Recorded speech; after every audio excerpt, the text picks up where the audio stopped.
like a boss.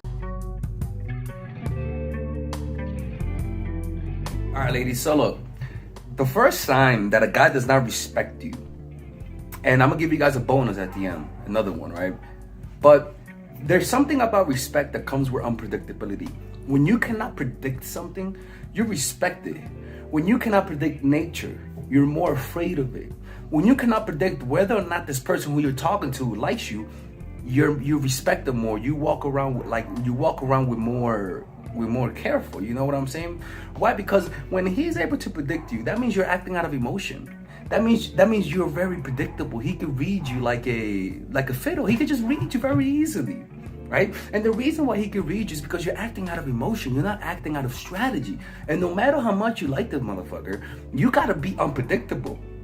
Because that's how people respect you. People cannot respect what they can predict. That's just the first thing, okay? Unpredictability breeds respect, plain and simple, right? And I'm gonna teach you with this video. We're gonna talk about how to create that unpredictability, but that's what I'm trying to tell you though. When you're consistent, when you always complain to him when he does something wrong, right? When you're always the one that's chasing you, when you don't break it up from time to time, he's gonna lose respect for you. And the way that he loses respect for you is in the following ways, which is the second thing. By the way, ladies, this is Alex, your toxic dating coach. I teach you the strategies to make any guy fall in love with you, all right?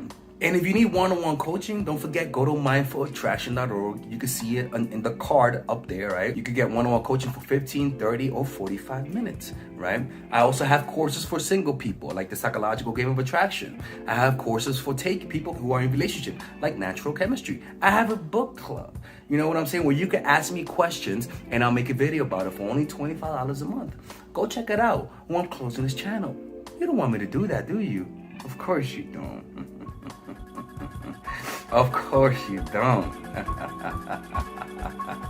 And I want to thank all of my supporters, Patreon supporters. You see them right there, right?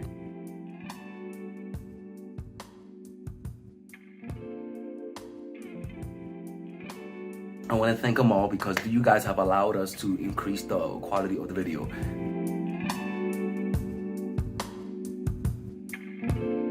The second thing, he cancels plans on you consistently, okay? And he's always late. Let me tell you something, man. If a guy's late on a date for 15 minutes, this is how you deal with that. After 15 minutes, you tell him, go back. Don't sound mad. Just say, go back because I already made plans an hour, 1 hour from now, and I'd rather be with you. You know, you just say, I'd rather be with you without having a time constraint. I already made plans. Let's just do it some other time, okay? And you make sure that he sees you 2 weeks from now. Not next week, okay? Not next week, 2 weeks from now. Why? Because you gotta nip that shit in the bud. I don't care if he's late coming to your house. I don't care if he's late going to the fucking date or to your grandma's goddamn funeral. It is disrespectful. Most people are not late. Right? And if they're late, you gotta put them in their goddamn place. Do a favor to everybody and put them in their place. All right? You do not tolerate lateness at all. Okay?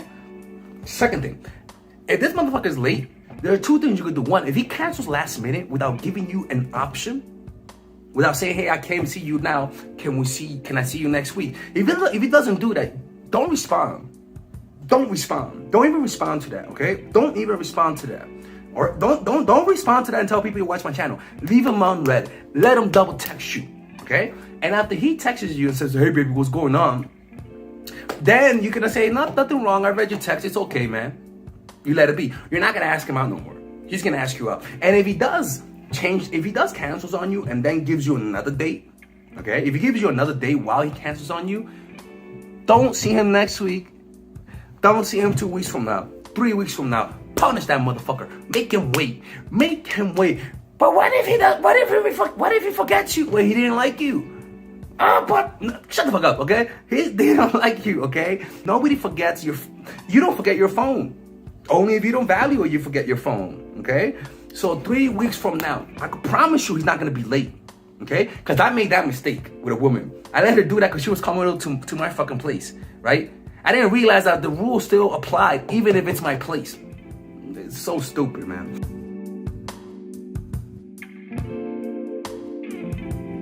Third thing, he's not romantic with you.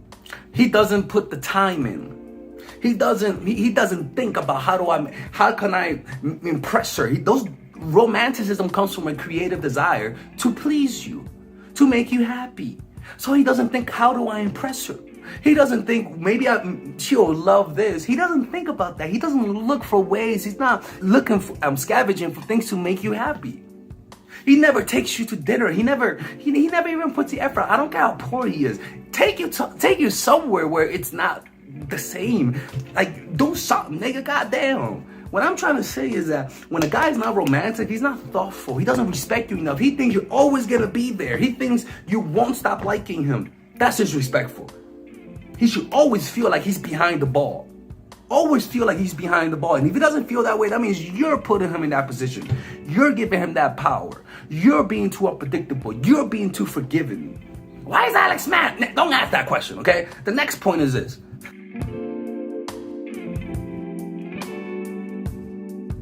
Name calling and making fun of you. Ladies and gentlemen, if a guy name calls you or makes fun of the way you look, what's up, little whale? Even if it's playful, it's disrespectful. Name calling, yo, bitch. Yo, what's up, bitch? All that shit, name calling during arguments or saying that's why your mama didn't love you. All that shit, I don't care if he takes it back. Ladies and gentlemen, even if he takes it back, still use that because it's ember for power. What I'm trying to say is, if he does say those things and it doesn't offend you, act like it offends you because it shows him you have boundaries. If you're the type of person that thinks you don't show people that you get mad, you gotta you gotta be a bubble, you gotta forgive. Oh, shut the fuck up. You don't gotta forgive that shit. Even if it doesn't bother you, act like it bothers you. Because if a person sees that those things don't bother you, ladies and gentlemen, it's disrespectful. Or better yet, break up with somebody who makes fun of you, who calls you name. You shouldn't tolerate that shit. Never tolerate that shit. Name calling should be an automatic, get the fuck out of my house. Simple as that.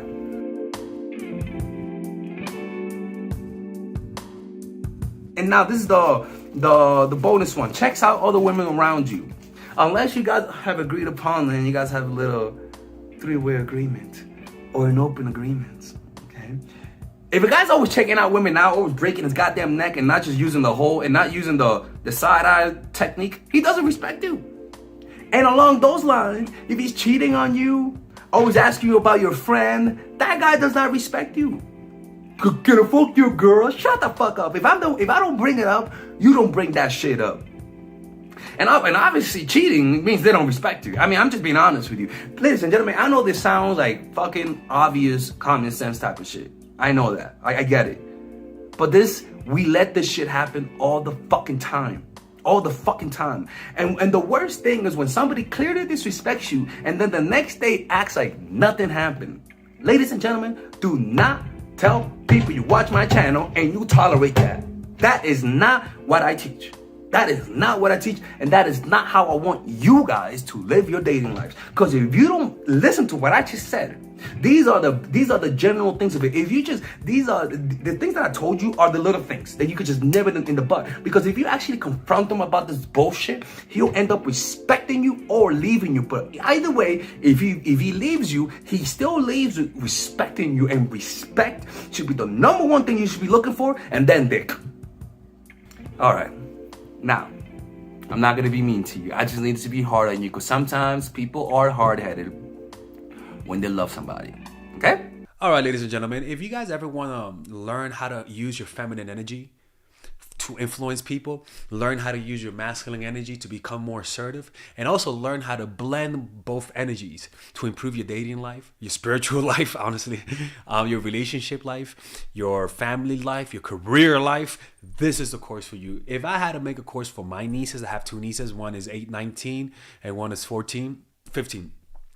16. Holy shit. Oh my God, he's a bad fucking uncle. He's a bad uncle. Get him. Shut up, Melissa. You should get this course, right? And this is the course that I will make for them. So, for example, watch the curriculum, right? In the first week, we're going to be showing you how to establish a strong masculine foundation without letting it hurt your feminine energy. This masculine foundation is a source of who you are, right? It's your bodyguard. Without this, whatever feminine energy you create will be destroyed by the outside, because your masculine is your shield. So we'll talk about goal setting. We'll talk about how to develop a serious attitude. We're gonna be talking about how to use more logic, how to use more goal-oriented behavior. It's more how to be a man. Now the next one is how to embrace the feminine energy, right? This one would teach you about how to minimize excessive masculine traits, developing self-awareness, healing abundant feminine energy, regulating your emotion, mastering voice qualities and facial expressions, surrendering control, and allowing pain to be felt. This is honestly, this will supercharge, like Kaioken, your masculine energy.